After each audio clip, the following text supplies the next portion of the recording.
कार्तिक के महीने की दोनों अष्टमी में से किसी भी अष्टमी पर,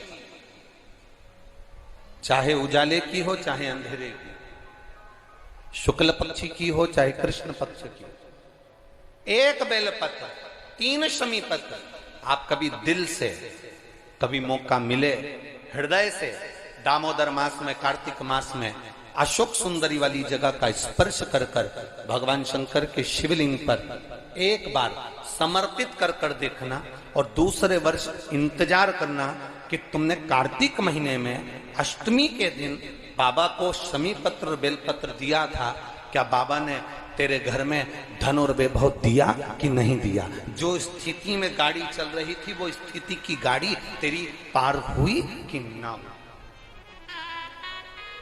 कितने बेलपत्र? बोलो बोलो, जम के बोलो जरा। एक। कितना शमी पत्र? एक बेलपत्र 3 शमी पत्र। ये जो कार्तिक महीने में दामोदर मास में आप एक बेलपत्र 3 शमी पत्र अष्टमी के दिन, चाहे शुक्ल पक्ष की हो चाहे कृष्ण पक्ष की हो, ये दोनों अष्टमी में से किसी भी अष्टमी को जब आप समर्पित करें तो चंपेश्वर महादेव का नाम लेकर, कौन से महादेव? जम के बोलो जरा, सबकी आवाज आना चाहिए। चंपेश्वर महादेव, केवल चंपेश्वर महादेव का नाम लेकर आप अशोक सुंदरी का स्पर्श कराकर शंकर भगवान के शिवलिंग पर समर्पित कर देते। अशोक सुंदरी तो मालूम है ना सबको? जैसे ये शिवलिंग, ये जलाधारी, ये बीच में से जो 2 लाइन गई गणेश कार्तिकेय, और बीच में एक लाइन जाती है मोटी सी शिवलिंग के सम्मुख में, उसको अशोक सुंदरी का स्थान कहा है। शंकर भगवान के ऊपर जो जल की जलाधारी लगती है जिसमें से बूंद बूंद पानी गिरता है, वो भगवान शंकर की 5 बेटियां हैं जो ऊपर कलश के रूप में रखी रहती हैं, जिसमें से बूंद बूंद जल नीचे गिरता है। जया, विषहरा, शामली बारी, दौतली, देव। शिव जी की 5 बेटी, शंकर भगवान की 6ठी बेटी अशोक सुंदरी बीच में।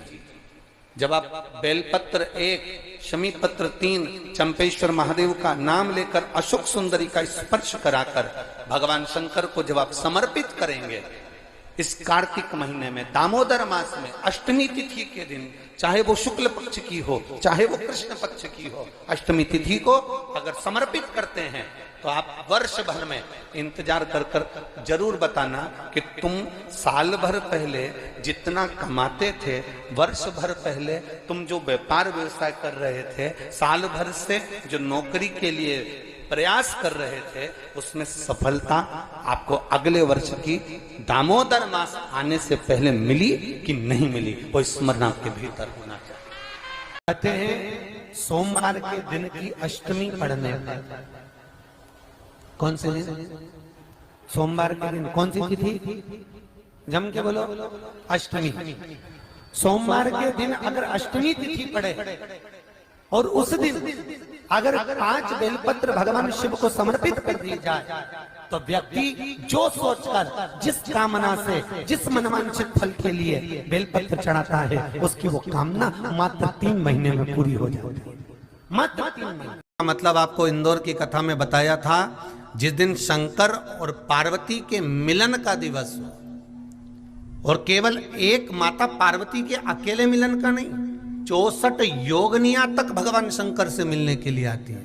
कहते हैं भगवान के जितने जितने विवाह हुए थे ना, उमा से, सती से, कात्यायनी, कुष्मांडा, चंद्रघंटा, स्कंदा, ये जितने जितने जितने भगवान के विवाह हुए थे, अनेक अनेक उमा आदि आदि जितनी भी भगवान की जो विमंगल विवाह हुए थे, सारी माता पार्वती के जितने अंश हुए हैं, माता पार्वती के जितने स्वरूप हुए हैं, ये सारे स्वरूप, सारे अंश माता पार्वती के। ये सोमवार की अष्टमी के दिन भगवान शंकर के मंदिर में आकर शिव जी के सम्मुख में बैठकर उस जलाधारी के नजदीक में जहां शंकर जी का शिवलिंग होता है, उस जलाधारी के पास में उस दिन केवल पार्वती जी का हस्त कमल नहीं होता, स्वयं माँ जगतजननी अपने कामन रूप में 64 योगनियां और शक्तियां सारी की सारी आकर उस जलाधारी के पास में विराजमान हो जाती हैं और शंकर जी पे जो जल चढ़ता है वो देवियां ग्रहण कर कर शिव को अपना आनंद सुख प्रदान करती हैं। इसलिए कहते सोमवार की अष्टमी का महत्व बड़ा है बहुत। अभी 2 पड़ गई हैं, अब बैसाख और ज्येष्ठ में पड़ेगी सोमवार की अष्टमी, उसके बाद में फिर एक और पड़ेगी अश्विन के जो नवरात्रे आएंगे, जो शरदीय नवरात्रे आएंगे, उस शरदीय नवरात्रे के समय पर फिर सोमवार की अष्टमी एक पड़ेगी। बाबा की कृपा है, शिव की कृपा से, भगवान शंकर की कृपा से ही सब कुछ आनंद में हो। और हम तो कहेंगे 1 लोटा पानी चढ़ाने से पीछे मत हटना सोमवार की अष्टमी के दिन। शंकर के मंदिर जरूर जाना, बेलपत्र जरूर चढ़ाना, बाबा से विनय जरूर करना, निवेदन करना, बाबा को पूजन करना, घी का दीप लगाना और बाबा से विनय करना, बाबा मेरी ये मनोकामना है, मैं तो आपके चरणों में समर्पित करने के लिए आई हूँ। हरि नारायण आंवले के वृक्ष की पत्तियों पर शयन करेंगे और भगवान शंकर उनका अनुमोदन करेंगे, तब श्री हनुमान जी महाराज उनसे विनती करने के लिए पधारते हैं। 33 कौटी देवता, भगवान विष्णु जब शयन से उठते हैं, देवसोनी एकादशी को जब भगवान उठेंगे, नेत्र खोलेंगे, तो प्रथम दर्शन भगवान विष्णु।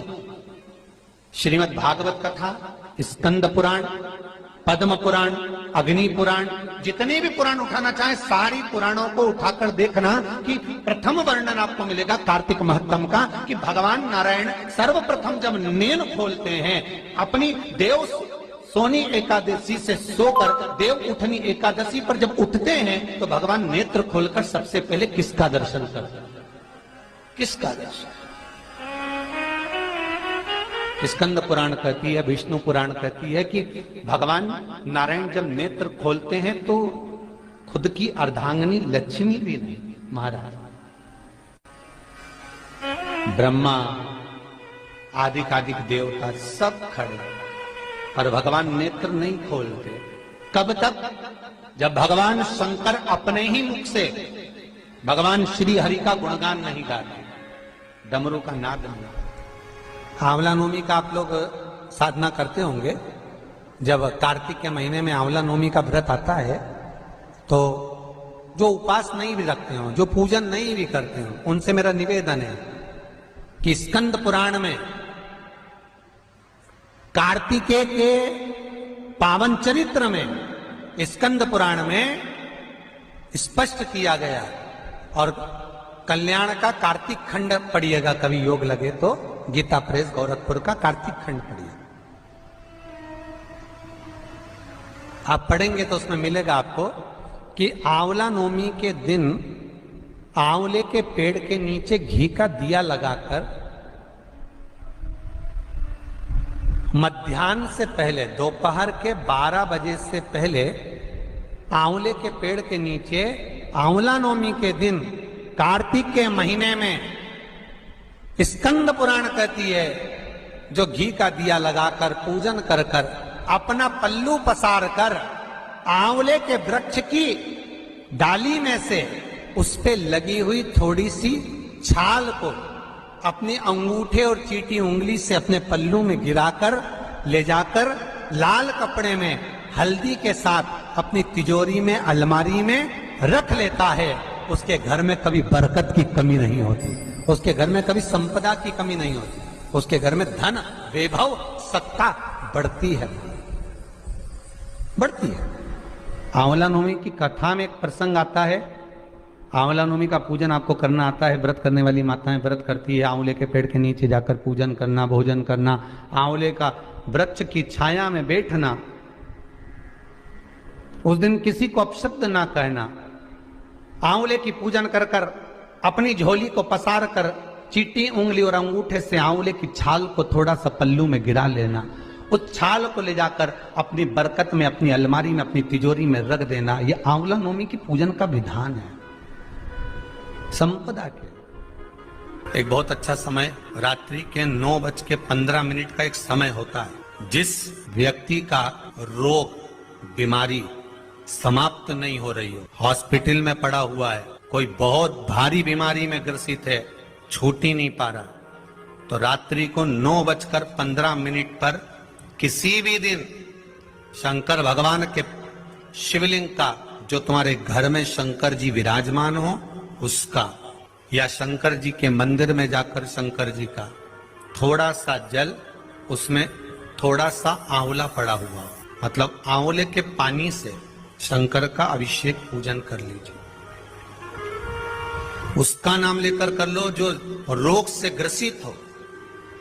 1 दिन, 2 दिन, 3 दिन करोगे, वो हॉस्पिटल से छुट्टी करके आ जाएगा, उसका रोग समाप्त हो